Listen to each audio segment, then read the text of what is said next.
അവണിശ്ശേരി ഗ്രാമപഞ്ചായത്തിന്റെയും Ayush health and wellness സെന്ററിന്റെയും ആഭിമുഖ്യത്തിൽ ഭരണഭാഷാ വാരാഘോഷം നടത്തി. വിവിധ കലാ മത്സരങ്ങളോടെയാണ് ഭരണഭാഷാ വാരാഘോഷം സംഘടിപ്പിച്ചത്.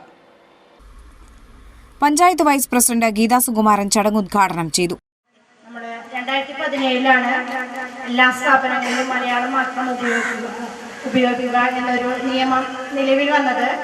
എന്നാൽ പോലും നമ്മളെല്ലാവരും തന്നെ എപ്പോൾ മലയാളം ഉപയോഗിച്ചാലും മറ്റുള്ള സംസ്കാരങ്ങൾ നമുക്ക് കയറി വരും. ഞാനടക്കമുള്ള എല്ലാവർക്കും അതിപ്പോൾ ഒരു കേരളത്തിൻ്റെ ഒരു ജീവിതചര്യ പോലെയാണ്. എന്തായാലും ഇവിടെ എനിക്കൊരു സന്തോഷം തോന്നിയത് ഞങ്ങൾ 2-3 പേരൊഴിച്ച് ബാക്കി എല്ലാവരും കേരള തനിമയുള്ള വസ്ത്രം അണിഞ്ഞിട്ടാണ് വന്നിട്ടുണ്ട്. അതിൽ ഭയങ്കര സന്തോഷം. കുറേ നാളുകളായി ഇങ്ങനെ കണ്ടിട്ട് എന്തായാലും അത് ഡോക്ടർ അതിന് ഒരു മുൻകൈ എടുത്ത് അങ്ങനെ ചെയ്തതിൽ വളരെ സന്തോഷം. നമ്മളെല്ലാവരും വരും കാലങ്ങളിൽ നമ്മളായാലും നമ്മുടെ മക്കൾക്കായാലും മലയാളം നല്ല രീതിയിൽ മലയാളം സംസാരിക്കാനും അതുപോലെ തന്നെ എഴുതാനും ഉള്ള കാര്യങ്ങൾ നമ്മൾ നന്നായി ശ്രദ്ധിക്കുക. അതോടൊപ്പം നമുക്കറിയാം പുറം രാജ്യങ്ങളിലൊക്കെ പോയിട്ടുള്ള ചില ഫാമിലിയിലെ കുട്ടികളെ അച്ഛനമ്മമാരും മലയാളം നന്നായി പഠിപ്പിക്കും. നമ്മൾ അതിശയിച്ച് പോകും അവർ നാട്ടിലെത്തിയിട്ട് മലയാളം പറയുകയും എഴുതുകയും ഒക്കെ ചെയ്യുമ്പോൾ. എന്നാൽ പല മാതാപിതാക്കളും അതിന് ശ്രമിക്കാറില്ല. അത് നമ്മുടെ കേരളത്തിനുള്ള ഒരു അവഗണനയാണ്. നമ്മളെല്ലാവരും തന്നെ നിങ്ങളെല്ലാവരും തന്നെ നമ്മുടെ മക്കൾക്ക് നല്ല രീതിയിൽ തന്നെ മലയാളം പഠിപ്പിക്കാനുള്ള കാര്യങ്ങൾ ചെയ്യാം. സ്ഥിരം സമിതി അധ്യക്ഷൻ VI ജോൺസൺ അധ്യക്ഷത വഹിച്ചു. Ayurveda dispensary, Ayurveda health and wellness സെന്ററിന്റെ നേതൃത്വത്തിൽ ഈ സ്ഥാപനത്തിന് കീഴിലുള്ള യോഗ വിദ്യാർത്ഥികളെ പങ്കെടുപ്പിച്ചുകൊണ്ട് ഇത്തരത്തിലുള്ള പരിപാടിക്ക് സംഘടിപ്പിച്ചിരിക്കുകയാണ്. വളരെയധികം താല്പര്യപൂർവ്വം നമ്മളെല്ലാവരും വാക്കുകൾ കൊണ്ടൊക്കെ അമ്മാനമാടുന്ന ധാരാളം ആളുകൾ നമ്മൾ ശ്രദ്ധിച്ചിട്ടുണ്ട്. നോട്ടം കൊണ്ടും ഭാവം കൊണ്ടും വർത്തമാനം പറയുന്നതിനേക്കാൾ ഉപരിയായിട്ട് മനസ്സിലാക്കാവുന്ന രീതിയിലുള്ള ആളുകൾ നമ്മൾ കണ്ടിട്ടുണ്ട്.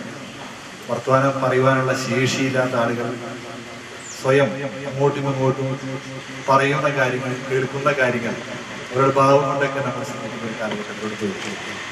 അത്രത്തോളം മഹത്തരമായിട്ടുള്ള ഒരു ഭാഷ പറയുന്നതിനേക്കാൾ ഉപരിയായിട്ട് ആംഗ്യ ഭാഷയൊക്കെ കണ്ടുപിടിച്ചിട്ടുണ്ട്. ഇവിടെ ഈ മാതൃഭാഷയെക്കുറിച്ച് നമ്മൾ പറയുമ്പോൾ ഇപ്പോഴത്തെ കാലഘട്ടത്തിൽ നമ്മൾ മലയാളം എത്രത്തോളം പറയാതിരിക്കുക എന്നുള്ള ആഗ്രഹത്തിൻ്റെ അടിസ്ഥാനത്തിൽ പലരും പോയി മലയാളത്തിൻ്റെ നല്ല രീതിയിലുള്ള തനിമയോടുള്ള വാക്കുകൾ പറഞ്ഞാൽ പൊതുസമൂഹത്തിൻ്റെ ഇടയിൽ എന്തെങ്കിലും കുറവുകളുണ്ടോ എന്ന് പോലും സംശയിക്കുന്ന ഒരു കാലഘട്ടത്തിലൂടെ പോയിട്ടുണ്ട്. ധാരാളം ആളുകൾ ഭാഷയോട് താല്പര്യപൂർവ്വം ഭാഷയെ ഇഷ്ടപ്പെടുന്ന, ഭാഷയെ സ്വന്തം അമ്മയേക്കാൾ ഉപരി സ്നേഹിക്കുന്ന ധാരാളം ആളുകൾ. വാർഡ് മെമ്പർ ഇന്ദിര ജയകുമാർ, മറ്റ് മെമ്പർമാരായ Vrinda Dinesh, Saya Ramachandran, Ramani Nandakumar, medical officer doctor Sunanda, pharmacist മേഘാമോഹൻ എന്നിവർ സംസാരിച്ചു. തുടർന്ന് വിവിധയിനം കലാമത്സരങ്ങൾ നടന്നു. ആയുഷ് ഹെൽത്ത് ആൻഡ് വെൽനസ് സെന്ററിലെ ജീവനക്കാരും വിവിധ യോഗ വിദ്യാർത്ഥികളുമാണ് മത്സരത്തിൽ പങ്കെടുത്തത്. സമൂഹഗാനം, ലളിതഗാനം, കവിതാലാപനം, നാടൻപാട്ടുകൾ, കഥ, നൃത്തരൂപം എന്നീ മത്സരങ്ങളാണ് നടന്നത്. മത്സര വിജയികൾക്ക് പ്രത്യേക സമ്മാനങ്ങളും ചടങ്ങിൽ വിതരണം ചെയ്തു.